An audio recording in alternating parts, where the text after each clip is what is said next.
Good morning students. आज हम 9th class में 5.3 टॉपिक डिस्कस करेंगे आपके साथ। यूक्लिड की पांचवी अभिधारणा के समतुल्य रूपांतरण। देखिए, मैंने आपको यूक्लिड की जब अभिधारणाएं बताई थी तो 5 अभिधारणाएं हैं यूक्लिड की। तो मैंने आपको ये बताया था कि 4 तो बड़ी सिंपल सरल हैं, सीधी हैं, और 5वीं अभिधारणा जो है थोड़ी सी कॉम्प्लेक्स है, मुश्किल है। और मैंने वहां पे ये बताया था कि हम जो है 5वीं अभिधारणा के बारे में बाद में इसी चैप्टर में डिस्कस करेंगे। तो सबसे पहले तो हम थोड़ा सा रिवाइंड करवाएं आपको कि यूक्लिड की जो 5वीं अभिधारणा है वो क्या है। अभिधारणा नंबर 5, तो ये आपने याद की है कि यदि एक सीधी रेखा L दो सीधी रेखाओं M और N पर गिरकर अपने एक ही और दो एंतेकोण इस प्रकार बनाए कि इन दोनों कोणों का योग मिलकर दो समकोण से कम हो, तो M और N दोनों सीधी रेखाएं अनिश्चित रूप से बढ़ाए जाने पर उसी ओर मिलती हैं जिस ओर यह योग दो समकोण से कम हो। आप डायग्राम में देख सकते हैं, मैंने ये बताया है कि एक सीधी रेखा L है जो सीधी रेखा M और N के ऊपर गिरी हुई है, और जो L रेखा है इसके एक और बने एंतेकोण, एक तो 1 और 2 कोण है एंतेकोण, और 3 और 4 युग्म है एंतेकोणों का L रेखा के एक ही ओर बने। ये लेफ्ट में बढ़ा हुआ है, 3 और 4 राइट में बढ़ा हुआ है। अब यहाँ पे क्लियर देख सकते हैं, यदि आप ये डायग्राम बना के और आप D से मापोगे कोण 1 और 2 को, तो 1 और 2 का जोड़ योग करोगे आप तो वो 180 से कम आएगा, और 3 और 4 का आप माप के D से योग करोगे तो 180 से ज्यादा आएगा। ये ग्रेटर देन का साइन है, ये लेस देन का साइन है, छोटा है वो बड़ा है। तो अब हमारा यूक्लिड अभिधारणा 5 क्या कहता है कि जो L के एक ही ओर बने एंतेकोणों का योग दो समकोण से कम है। दो समकोण होता है 180 डिग्री, 180 से कम है, तो ये दोनों रेखाएं अनिश्चित रूप से बढ़ाने को उसी ओर काटेंगे। अब ये दोनों रेखाएं इस साइड में काटेंगे, लेफ्ट साइड में। क्यों? क्योंकि लेफ्ट साइड के एंतेकोणों का योग 180 से कम है। अब हमारा टॉपिक ये है कि इसी अभिधारणा के समतुल्य जो हमारे को रिजल्ट देती हैं, तो वो क्या अभिधारणाएं हैं। इसके समतुल्य ये एक जो है अभिधारणा है जो दोनों का रिजल्ट सेम है, कोई ज्यादा अंतर नहीं है, एक ही बात है। अब ये इसी को रिफाइंड करके ऐसे लिखा गया है, दो रेखाएं M और N पर गिरने वाली रेखा L के एक ही ओर के दोनों कोणों का योग 180 हो। वहां तो क्या था 180 से कम हो, अब यहां कह रहा है 180 हो, तो दोनों रेखाएं M और N कभी भी प्रतिच्छेद नहीं कर सकती, अतः M और N समानांतर होंगी। अब यहां एक बार डायग्राम में देखिए आप, जैसे ये रेखा हमारे पास M है, M, और ये रेखा N है, और M और N रेखा यदि आप जो है लेते हैं, और ये L रेखा है जो इनके ऊपर गिरी हुई है, L रेखा। तो अब हमारा जो सिस्टम थोड़ा बदल गया। अभी कहता है कि L रेखा के एक ही ओर बने एंतेकोणों का योग दो समकोण के बराबर हो। 1 और 2 का भी योग दो समकोण है, 180 है, और 3 और 4 का भी 180 होगा। ये ध्यान रखें आप कि 1 और 2 का योग 180 है, तो 3 और 4 का भी 180 होगा। क्यों? क्योंकि 1 और 3 का जोड़ 180 है, 2 और 4 का जोड़ भी कितना है 180, क्योंकि एक रेखा के एक ही ओर बने कोणों का जोड़ 180 होता है, ये आपको पता है। तो 1 और 2 का जोड़ 180 है, तो 3 और 4 का जोड़ भी 180 होगा। तो इसका अर्थ ये है कि 180 से कम किसी साइड में नहीं है, दोनों का योग 180 है। तो इसलिए दोनों साइड में अनिश्चित का बढ़ाने पर तो ये रेखाएं कभी भी आपस में प्रतिच्छेद नहीं करेंगी। तो ये और ये समतुल्य हैं, एक ही बात है। प्रतिच्छेद कब करेगी?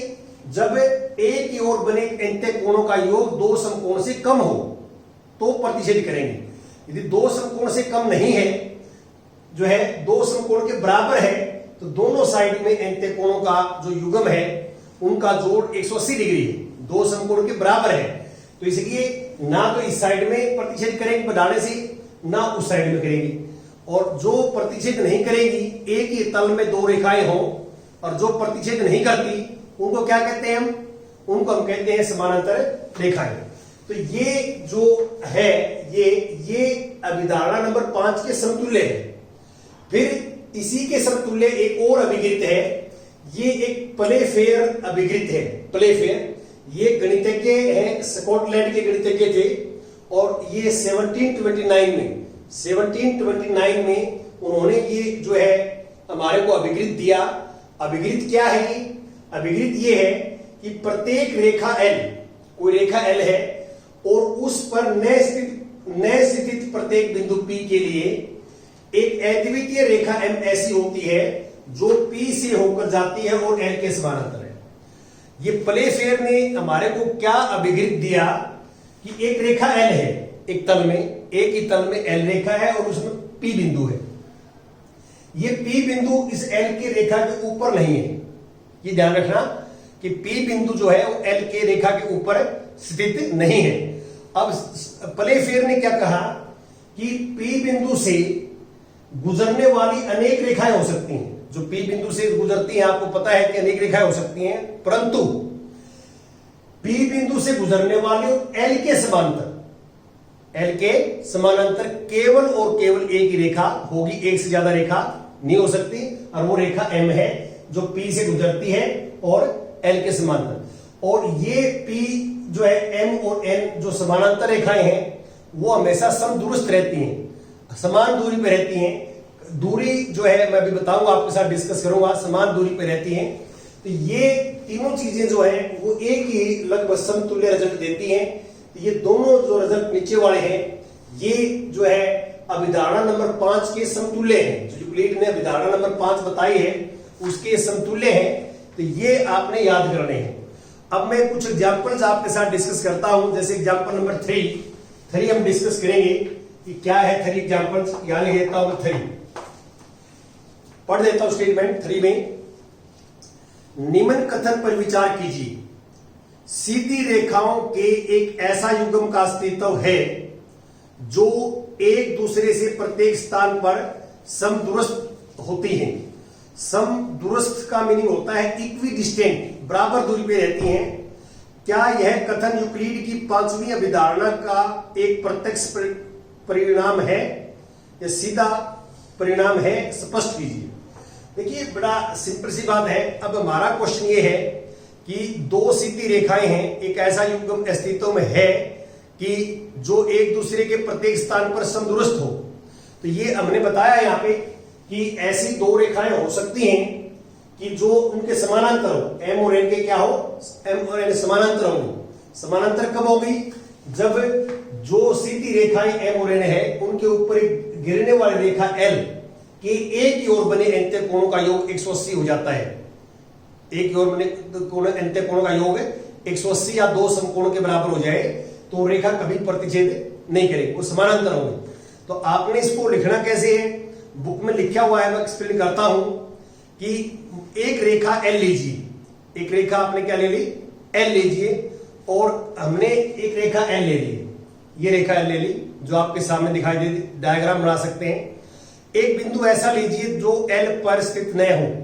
एक बिंदु P ले लिया हमने, ये डायग्राम बना ही देना इसमें। एक बिंदु P ले लिया जो L रेखा के ऊपर स्थित न हो, जो आपके सामने लिखा हुआ है। और अब कहता है प्लेफेयर अभिगृत से, मैंने आपको लिखा है कि प्लेफेयर अभिगृत से हम क्या कहेंगे कि जो यूक्लिड की 5वीं अभिधारणा के समतुल्य है। जो प्लेफेयर का अभिगृत है वो यूक्लिड की 5वीं अभिधारणा के समतुल्य है, इक्विवेलेंट है, लगभग बराबर है। मीनिंग एक ही देता दोनों का। ये कहना चाहता है कि हम जानते हैं कि P बिंदु से केवल एक अद्वितीय रेखा ऐसी है जो P बिंदु से गुजरेगी और L रेखा के समानांतर होगी।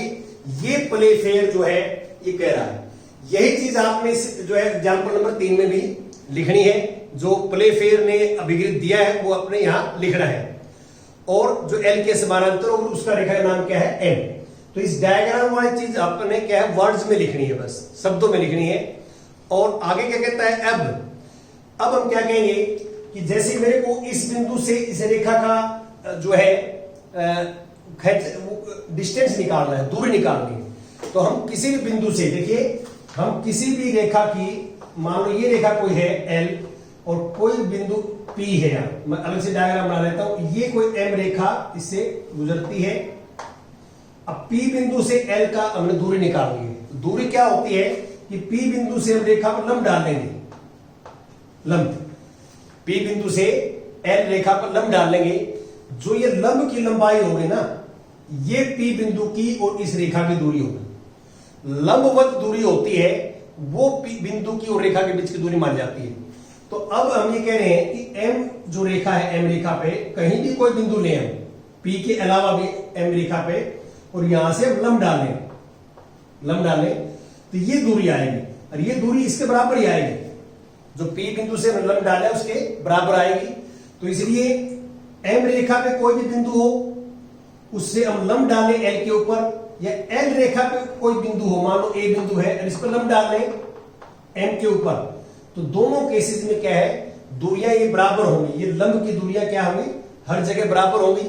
चाहे हम M बिंदु पे, M रेखा पे बिंदु ले लें और उसे L का दूरी निकाल लें, या L के ऊपर बिंदु ले लें, उसकी दूरी M रेखा से निकाल लें, तो इन सभी लंबों की दूरियां जो है बराबर होंगी, और इसलिए ये समानांतर रेखाओं की दूरी जो है समदूरस्थ होती है। तो इसमें पहले में क्या है, पहले तो आपने प्ले फेयर का जो है वो विकृत लिखना है और ये डायग्राम बनाना है। बाद में सेकंड में आप ये कहोगे कि भी एक बिंदु से और रेखा की दूरी क्या होती है, बिंदु से रेखा पर लंब डालेंगे और जो लंब की दूरी आएगी वही बिंदु और रेखा के बीच की दूरी मानी जाती है। फिर हम कहेंगे कि M रेखा पे कोई बिंदु ले लें हम और उसे लंब डालें L रेखा पे, तो सभी लंबों की दूरियां समान होंगी। और फिर इसका रिवर्स ले लेंगे, उल्टा, कि L पे रेखा पे कोई बिंदु ले लें और उससे हम M रेखा पर लंब डालें, तो इन लंबों की भी दूरियां आपस में बराबर होंगी। तो ये एक दूसरे की क्या होगी, समदूरस्थ होंगी, इक्विडिस्टेंस होंगी। ये आपने वर्ड्स में लिखना है एग्जांपल नंबर 3। अब मैं क्वेश्चन नंबर 1 पे आता हूं। तो ये क्वेश्चन नंबर 1, क्वेश्चन 1 एक्सरसाइज का। तो एक बार देखना क्वेश्चन 1 क्या है। आप यूक्लिड की 5वीं अभिधारणा को जिस प्रकार लिखेंगे ताकि वह सरलता से समझी जा सके। तो इसको सिंपल आपने ऐसे लिखना है जो है इसमें कि यूक्लिड की 5वीं अभिधारणा, यूक्लिड की 5वीं अभिधारणा को सरल रूप में हम इस प्रकार लिखेंगे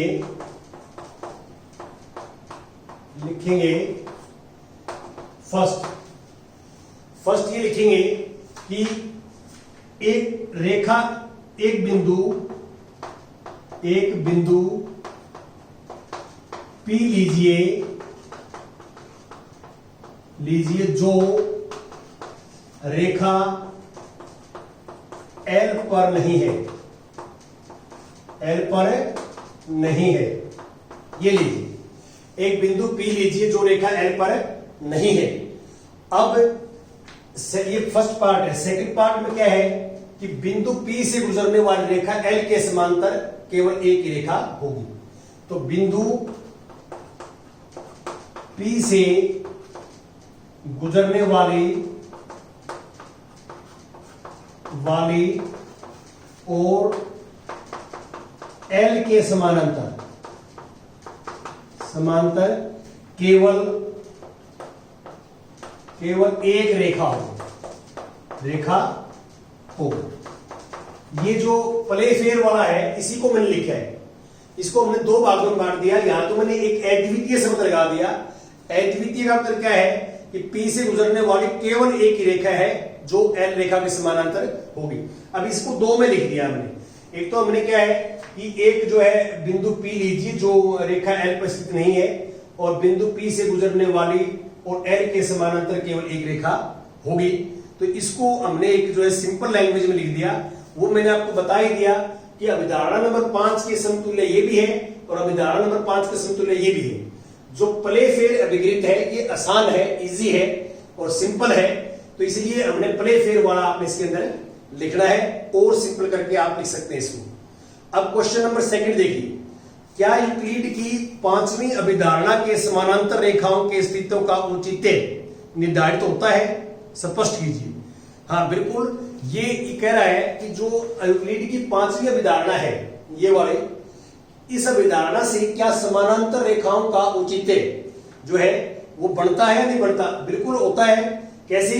क्योंकि यहां पे यूक्लिड ने आइडिया दिया कि दो रेखाओं पर एक रेखा डाली जाए, तो जो रेखा डालनी उसकी एक की ओर बने अंत्य कोणों का योग दो समकोण से कम है, तो रेखा बढ़ाए जाने पर उसी ओर काटेंगे। अब यहां क्या है, इसने ये कहा कि दो समकोण से कम है, तो आप ये बताइए दो समकोण हो तो रेखाएं जो है नहीं काटेंगी। तो दो समकोण होगा तो दोनों साइड में दो समकोण हो जाएगा। क्यों? 1 + 2 180 है, 1 + 2 180 है, तो 3 + 4 भी 180 होगा। क्यों? 1 जमा में 3 180, 2 जमा में 4 180, 1 और 2 180 है, तो 360 में से 3 और 4 180 माइनस करो तो 180 आएगा, 180 आएगा। और दोनों तरफ अंत्य कोणों का जोड़ दो समकोण है, तो ना तो इस साइड में कट करेंगी और ना इस साइड के अंदर कट करेंगे। तो यही चीज आपने इसके अंदर लिखनी है। यूक्लिड की जो पांचवी अभिधारणा के समांतर रेखाओं के अस्तित्व का औचित्य निर्धारित होता है, तो आपने यही लिखना है कि दो जो है रेखाएं हैं और एक तिरछी रेखा इसके ऊपर या जो तीसरी सीधी रेखा इसको को काटती है, यदि एक की ओर बने अंत्य कोणों का योग दो समकोण के बराबर है, 180 के बराबर है, तो दूसरी ओर बने अंत्य कोणों का योग भी 180 के बराबर होगा। और 180 के बराबर होगा तो दोनों तरफ रेखाएं बढ़ाने पर कट नहीं करेंगी, प्रतिच्छेद नहीं करेंगी, और प्रतिच्छेद नहीं करेंगी तो हम कहेंगे कि रेखाएं क्या होंगी? समानांतर होंगी। यही चीज आपने इसके अंदर लिखनी है। Thank you very much. ये करना।